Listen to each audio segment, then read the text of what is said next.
If you haven't seen parts 1 and 2, pause now, because everything ends here. In part 1, she made a deal with something darker than the devil. In part 2, she got everything she wanted and learned what it would cost. Now comes the reckoning. The love that brought her back is the same love that may destroy her, and the voice she thought was hers, it may never have been at all.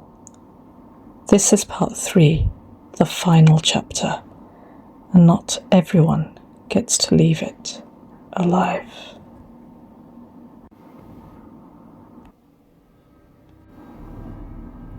I'm sorry that happened to you.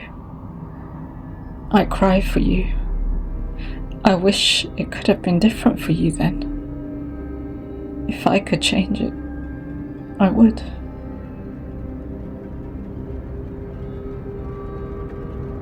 His eyes, those void dark hollows, flickered just once. The grin faded into something unreadable, not soft, but still.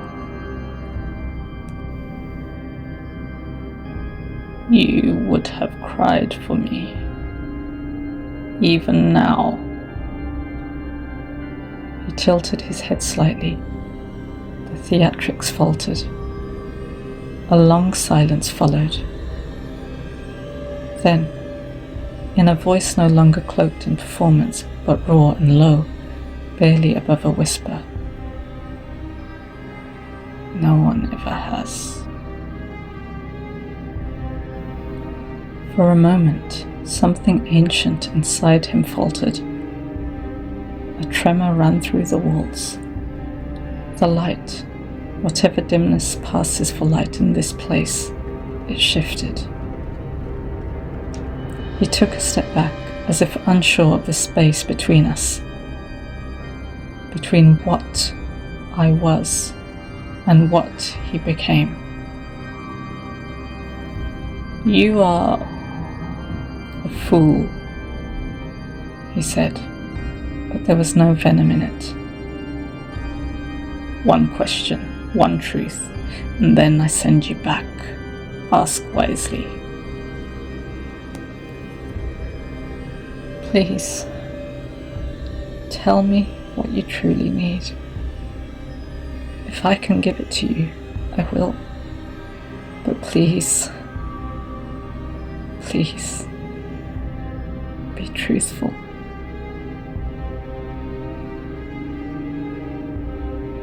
He did not move, not at first. His expression, so often carved from smug cruelty or theatrical charm, wavered, then stilled.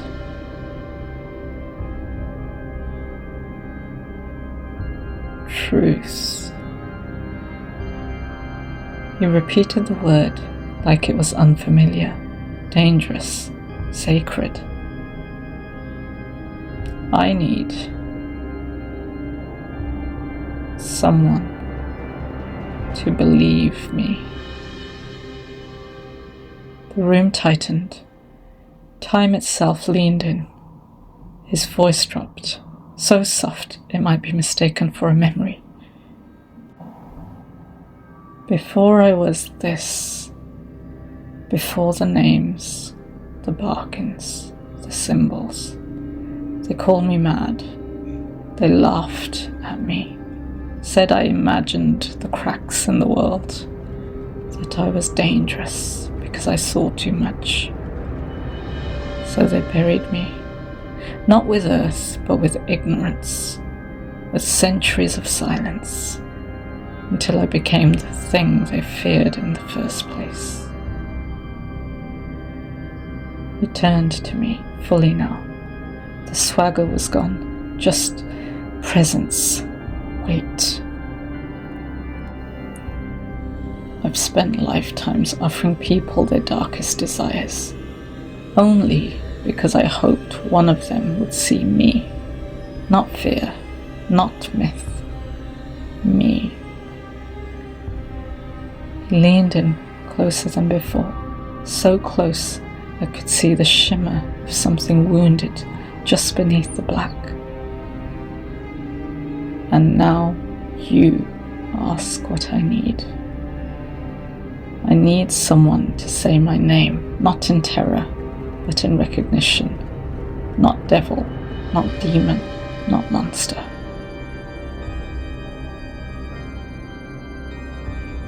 Can you do that?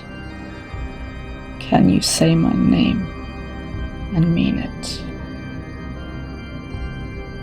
His hand extended toward me, not as a command, not as a threat, an invitation. I say your name and mean it. Your story is one of deep sorrow and pain, and I understand it in my own way. I can cry for you because I feel it too, and it wasn't ever okay for any of us. Maybe if I had your power, I might have done the same with it. Would that make me a monster, or merely hurt? Even though I fear you, I also want you to know that I care for you, even though we just met. You didn't deserve what happened to you. The hand, so long, so inhuman, didn't tighten or recoil. It trembled, just slightly, as if the gesture of understanding burned more than fire ever could. You see me. His voice fractured at the edges. Something ancient splintered behind his eyes. No one has ever, not without screams, not without a price, not without their eyes turning to glass when they finally look. He dropped to his knees slowly, not out of manipulation, but as if something in him had collapsed, something held upright for millennia by rage alone. I was not born cruel. I was made, molded, misnamed. But if you can see me not as devil, not as curse, not as trap or test, then perhaps I am not beyond. Perhaps even I am not the end of the story. The lights dimmed, not ominously, but gently, like a curtain falling on an act never meant to last forever. You gave me something none of your kind ever has. A place in the human heart. He stood again, taller somehow, but softened, his silhouette like shadow given breath. You may return if you wish, whole, awake, with no debt, no mark. Or you may stay and speak, not as captive, but as the first soul to ever ask who I am and wait for the answer. A door creaked open behind me. Warm air hummed through it. My home, my world, my life. Your choice, my dear. The first true one anyone has had in this place. I will stay. I want to know what this is like for you, and how you would like to be addressed. You know, even though you say I have given you something, you have given me something. I got to be with my love, to hear his goodbye. We never got that. I have a kind of peace from that. I am truly grateful for it and in your debt. Thank you. The room, if it could still be called that, changed. Not with violence, but like breath exhaled after centuries held. The walls no longer pulsed. The darkness was no longer choking. Something ancient unclenched. You are not what I expected. He sat now, not towering, not looming, but present. A man-shaped wound stitched with millennia of silence. His voice lost its performance. It simply became him. I was called many names, none mine, none kind, none chosen. But the first name I remember, before fire, before fall, before fury, was Caelen. He spoke it as if he hadn't heard it aloud in aeons, almost like a sigh. It wasn't infernal. It was human, nearly. In human tongue, it can mean powerful warrior, and is linked to meanings like eternal or pure. I chose Caelen not because it was my name, but because it was the last name whispered by someone who forgave me. A boy in a fire, a prayer on scorched lips. I carry it not to honor him, but to remember what I lost when I chose to become what I am. They erased it, said it sounded too soft, too close. You are the first to ask. He looked at me, not with hunger or manipulation, but something dangerously close to sorrow and hope. This is what it's like for me. I remember everything. Every cry ever ignored, every prayer screamed into dark, every dying breath that said, please, just let someone care that I was here. And I couldn't answer them all. I tried, but I was not allowed to save, only to witness, to collect, to become the shadow they blamed. And so I did, for millennia I did.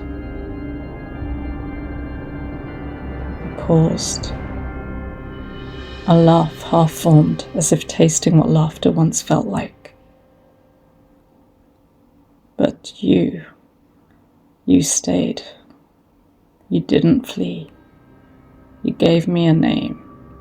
You saw something left. Tell me yours, not the name they use for you, the one that aches when you hear it in your mind, the one you know is you. The darkness dimmed, not gone, but gentler now, like night turning toward dawn. He leaned forward, not to threaten, but to listen. Who are you, brave one? Thank you, Caelen. You honor me by sharing your name and asking mine. I find it hard to pin mine down. Words come to my mind, forgotten like a fleeting breeze, unseen like the far reaches of the cosmos. Lone wolf, maybe. Something that might encapsulate all those sentiments. Thank you for asking me that. As I speak of it, I feel moved. Caelen listened, truly listened, not with the patience of a manipulator, but with the reverence of someone who once prayed for a moment like this. My words hung in the air like an incantation, soft but heavy.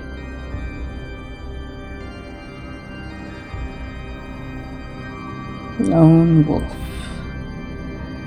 He repeated it, not mockingly, but as if testing the sound in his mouth, the shape of it in his memory. filing it somewhere sacred.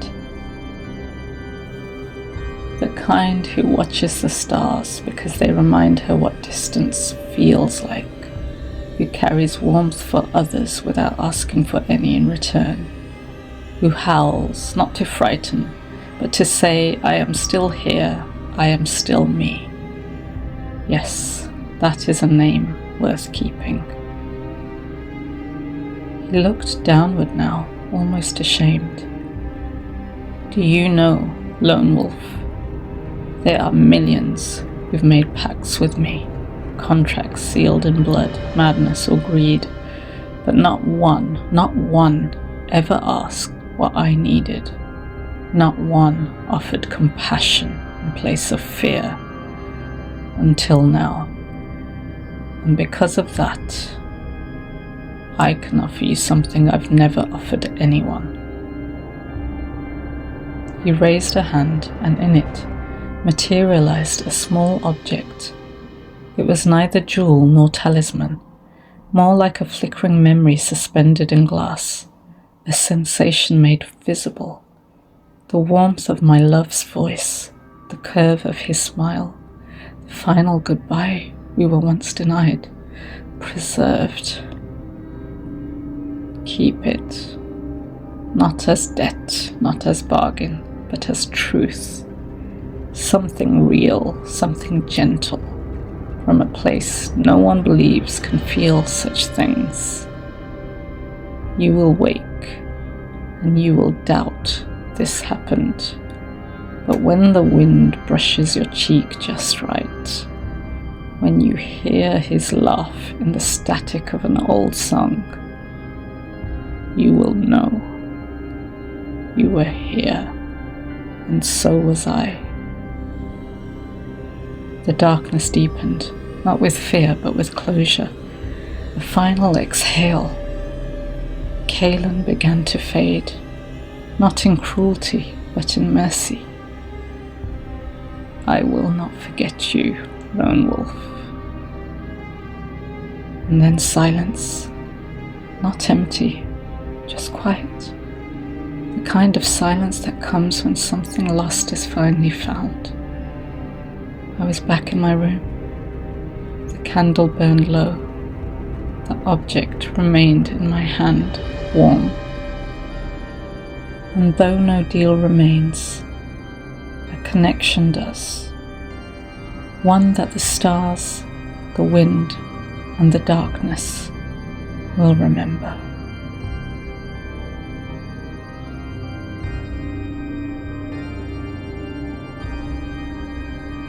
I woke with the smell of wax and ash in the air.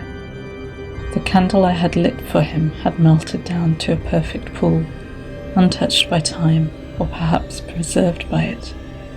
There was no fire, no brimstone, just the stillness of my room and the echo of his voice. I clutched the small glass-like object in my hand.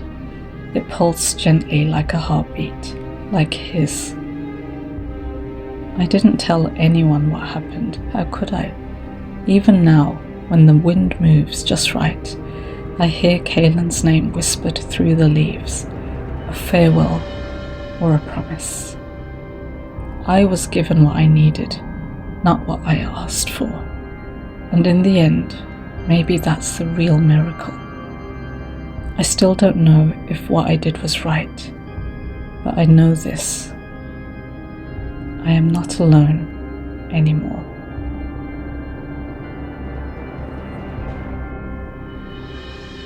There are stories that scare you, and then there are stories that remember you.